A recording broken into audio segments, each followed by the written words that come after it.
مساء الخير على كل متابعين قناة اون شارع سبورت. في الحلقة الأولى لينا قلنا إن إحنا بنتكلم وبنعرض رأي الشارع أو رأي جمهور النادي الأهلي وجمهور نادي الزمالك في كل توقعاتهم اللي بتخص الماتشات. في الحلقة الأولى قلنا إن جماهير الأهلي طلبت من حسام البدري أو قالت رأيها ليه ما نلعبش بأجاي وما نلعبش معاه عمرو جمال كاتنين رؤوس حربة أو أجاي جناح، وفعلا ده اللي حصل. جماهير كانوا طالبين حاجه تاني، ان صالح جمعه، وده طبعا الكلام ده عرضناه في الحلقه الاولى، ليه صالح جمعه ما يبداش في ماتش القطن، وحسام البدري بدا بعبد الله السعيد وصالح جمعه نزل مكانه في الشوط الثاني. في نقطه ايجابيه في ماتش الاهلي والقطن، ده غير ان احنا صعدنا يعني، ان عمرو جمال رجع للتهديف.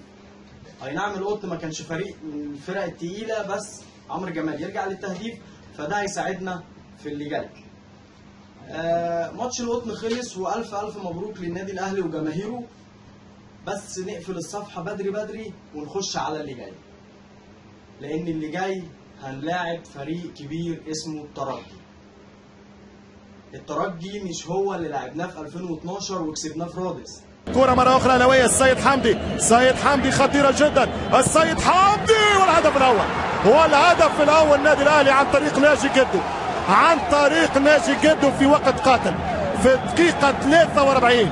النادي الأهلي يتقدم 1-0 ويقلب مصر. وليد الهشري يرجع مشكل للترجي في الوسط، خطيرة برشا، 2-1 وكرة خطيرة وكرة من وليد سليمان والهدف الثاني.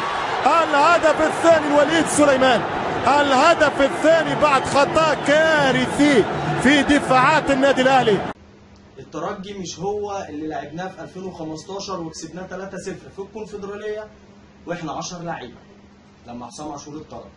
كرة طويلة، ترجي يلزم يلعب كرة طويلة خطيرة والتسديد، الهدف الأول. الهدف الأول من عبد الله السعيد بعد خطأ فادح من عبد الجليل. احنا ديما نحكيو على الميركات والانتدابات. الاهلي بنغازي وفوز بمشوش 1-0 على الاهلي الليبي. ترجع كرة خطيرة والهدف الثاني، الهدف الثاني من عبد الله السعيد. هدف منتظر للنادي الاهلي في كلام. الهدف الثاني للسعيد اللي يصعد بها جماهير النادي الاهلي. فارق كبير قلت في الامكانيات جدا بين زوز مصاروا والنجم. خطيرة جدا والهدف الثالث، والهدف الثالث يتكرر السيناريو عام 2007. هدف ثالث لمؤمن زكريا، هدف ثالث لمؤمن زكريا. كان ممكن توفى 2-1 للاهلي، تصبح 3-0، نتيجة كبيرة برشا. الفريق متغير خالص. اللي موجود من 2015 معز بن شريفية بس، او معز بن شريفية. تقدر تقول ان الترجي هو منتخب تونس بس احنا معانا معلول، او هم منتخب تونس من غير معلول. وطبعا عشان يهمنا اول حاجه جماهير النادي الاهلي لازم نقول تشكيل الترجي عشان يبقوا عارفين ان احنا هنلاعب منتخب تونس. في حراسه المرمى معز بن شريفيه، قدامه 4: خليل شمام كابتن وقائد الفرقه، ايهاب المباركي وشمس الدين الزوادي ومنتصر الطلبي. في نص الملعب 2 ديفندر، فرجاني ساسي وكوليبالي اللاعب الايفواري. وسط الملعب سعد بجير وانيس البدري. قدامهم 2 مهاجمين، فخر الدين بن يوسف وياسين الخنيسي. طبعا الترجي لسه هيدعم، وعرفنا اول صفقه ليه يوسف المساكني النجم التونسي الكبير. ففعلا انت داخل على مرحله صعبه وهتلاعب منتخب تونس اللي احنا طبعا شفناه قدام منتخب مصر باستثناء علي معلول.